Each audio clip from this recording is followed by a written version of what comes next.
Oke, mari kita mulai. Selamat datang teman-teman sejawat di pembahasan kita kali ini.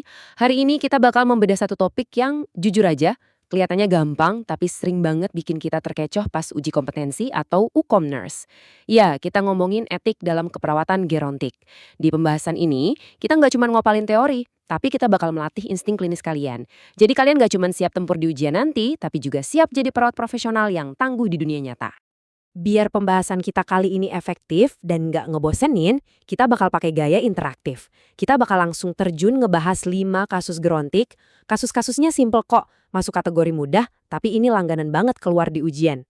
Gini mainnya, saya bacain kasusnya, kalian coba tebak apa jawabannya, terus kita bongkar bareng-bareng prinsip etik di baliknya. Ini bener-bener cara paling ampuh buat ningkatin rasa percaya diri kalian buat UKOM 2025 nanti.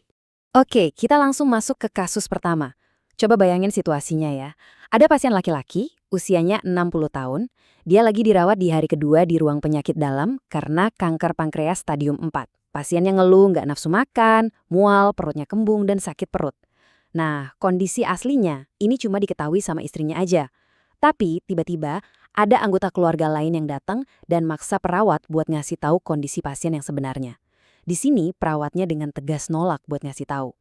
Pertanyaannya, berdasarkan tindakan perawat yang nolak ngasih informasi medis ke keluarga besar tadi, prinsip etik apa sih yang lagi diterapin? Coba kalian pikir-pikir dulu, tentukan jawaban kalian sekarang. Udah dapat? Kira-kira jawaban kita sama nggak ya? Kalau kalian jawab B, confidentiality, kalian 100% benar. Perawat di kasus tadi itu lagi megang teguh prinsip kerahasiaan. Kenapa coba? Karena semua informasi soal kesehatan pasien itu adalah hak privasi pasien. Dan di kasus ini, yang dikasih izin buat tahu cuma istrinya. Jadi nutup rapat-rapat informasi diagnosis dari keluarga lain yang emang nggak berhak, itu adalah bentuk penghormatan mutlak kita terhadap privasi pasien. Mantap, lanjut ya ke kasus kedua. Sekarang ada pasien laki-laki, umur 55 tahun, dirawat di ruang penyakit syaraf dengan diagnosis stroke non-hemoragik. Di shift hari ini, perawatnya punya 3 agenda nih, ngelakuin range of motion atau ROM pasif, bantu makan, dan bantu minum. Tapi, sebelum ngejalanin 3 hal tadi, perawatnya nanya dulu nih ke pasien, ngasih kesempatan ke dia buat milih mau latihan yang mana dulu. Nah, dari tindakan ngasih pilihan tadi, prinsip etik apa yang udah diterapin sama perawat ini? Kuncinya di sini adalah soal pemberdayaan pasien ya. Ayo, silakan kunci jawaban kalian sekarang.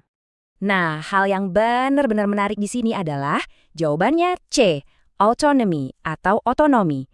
Ngasih kebebasan ke pasien, apalagi lansia yang lagi dalam masa pemulihan, buat bikin pilihan, walaupun itu cuma pilihan sepele kayak nentuin urutan terapi, itu adalah cara kita ngehargain kemandirian mereka loh.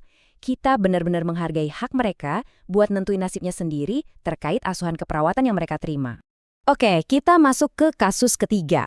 Tolong perhatiin baik-baik ya, karena ini menyangkut soal keselamatan. Ada pasien perempuan umur 65 tahun dengan stroke iskemik. Dia kesulitan menelan, jadi perawat berencana masang selang NJT. Tapi pas lagi mau dipasang, sebagian selangnya tanpa sengaja nyentuh tempat tidur pasien. Dan parahnya, perawat itu tetap lanjut masukin selang tersebut ke pasien tanpa diganti sama yang baru. Wah, ini sih kelalaian fatal ya. Pertanyaannya, prinsip etika mendasar mana yang secara jelas banget dilanggar sama perawat tersebut? Coba bayangin, apa dampak dari masukin selang kotor ke tubuh pasien? Iya, bener banget. Jawabannya adalah E, non-maleficence, atau prinsip tidak merugikan. Pakai alat yang udah terkontaminasi, itu ngasih resiko infeksi yang gede banget buat pasien yang kondisinya emang udah rentan. Prinsip do no harm itu mewajibkan kita buat ngehindarin semua tindakan yang bisa mencederai atau membahayakan fisik pasien. Jadi jelas ya, kelalaian ini adalah pelanggaran telak terhadap prinsip tersebut. Sekarang kita agak sedikit beralih ke kasus keempat yang sejujurnya cukup emosional.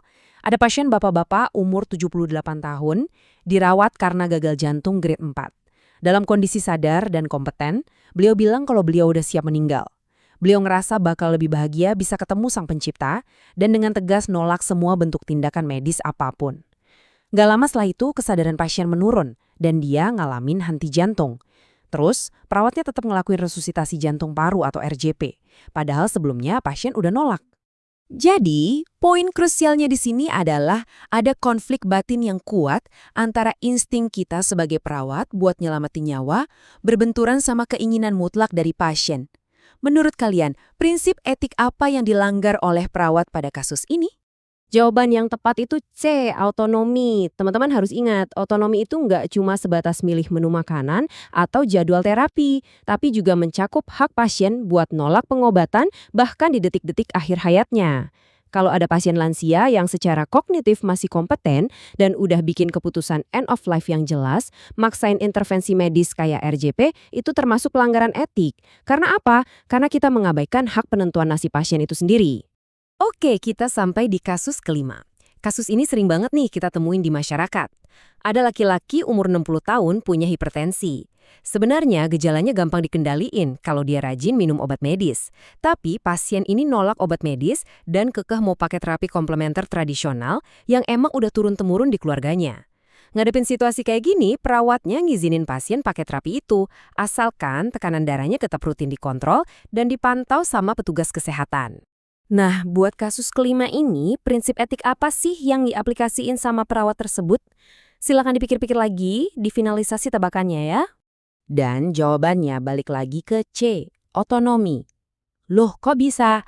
Karena ngebantu fasilitasi pilihan kultural atau tradisional seorang pasien dengan catatan selama itu masih aman dan tetap kita pantau, itu juga bentuk penerapan otonomi loh. Kita ngehargai keyakinan mereka dan ngasih ruang buat mereka ambil keputusan atas kesehatan tubuhnya sendiri.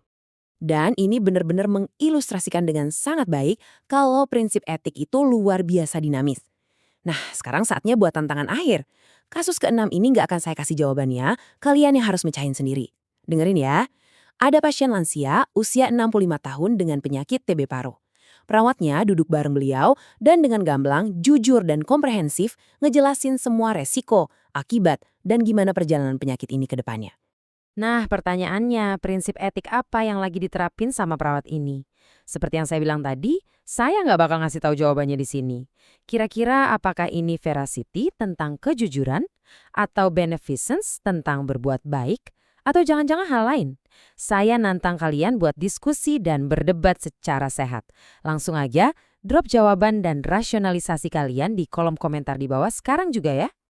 Sebagai penutup, ingat satu hal ini. Menguasai kasus-kasus etik kayak gini itu bukan sekedar trik buat dapet nilai sempurna pas ujian UKOM nanti. Tapi lebih dari itu, mengaplikasikan etika dalam praktek harian itu adalah fondasi utama kita sebagai perawat. Ini soal gimana kita bisa ngasih asuhan yang penuh martabat, kasih sayang, dan rasa hormat yang tinggi buat para lansia yang kita rawat setiap hari. Teruslah belajar, asah terus empati kalian, dan jadilah perawat kebanggaan Indonesia.